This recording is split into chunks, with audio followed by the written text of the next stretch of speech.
هر یو کار د اصولو سره سم کړی دی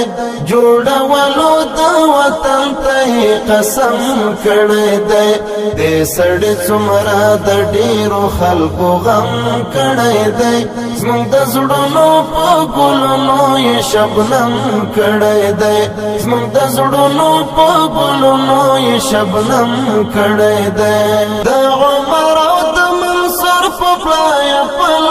خیدای د جلال په پرهرونو یې درمل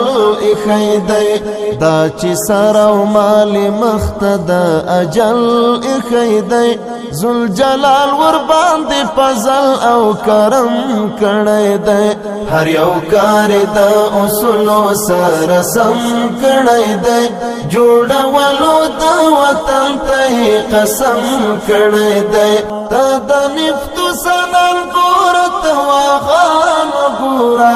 خوشتفا او سلام ګنا کمال خان وګورا د کونړ هغه باغ سینته پلان وګورا د سیمټو فابریکو فکر هم کړی دی هر یو کار د اصولو سره سم کړی دی جوړولو د وطن ته قسم کړی دی